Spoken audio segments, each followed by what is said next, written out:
So we have two remarks for entropy typical sequences. So the first thing, if we look at a discrete source and discrete random variables, then it doesn't matter if we use entropy typical sequences or letter typical sequences.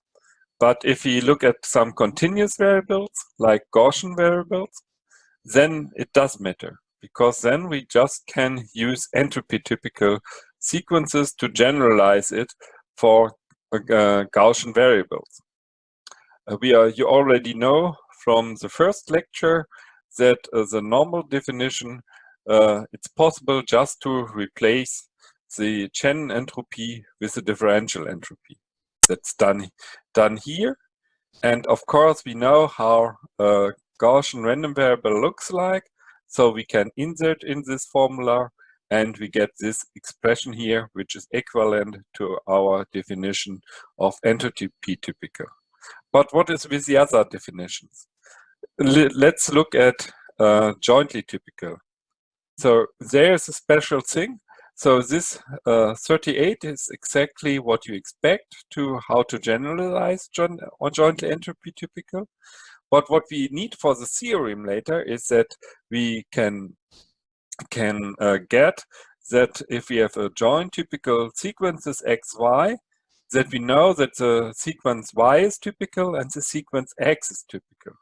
For discrete memberless sources, follows from the definition. It's just a small rewriting.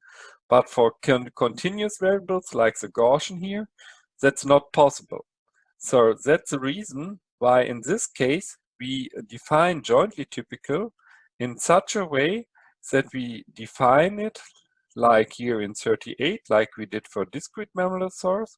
But we also need that y is entropy typical and x is entropy typical. So to generalize it for Gaussian random variables, we need all the three definitions, but then it works. The second remark is just concerning the proof of the channel coding theorem, which you already did in information theory. With our with our new tools, entropy typical sequences, we can also do this proof. The idea is here in the figure. So the idea is that we just use as code words sequences from the typical set.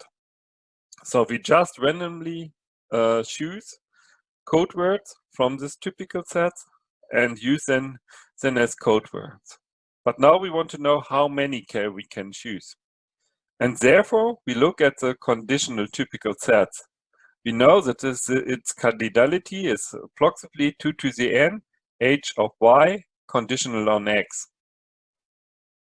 And we know how many output typical sequences exist. These are exactly 2 to the n and the entropy of y. So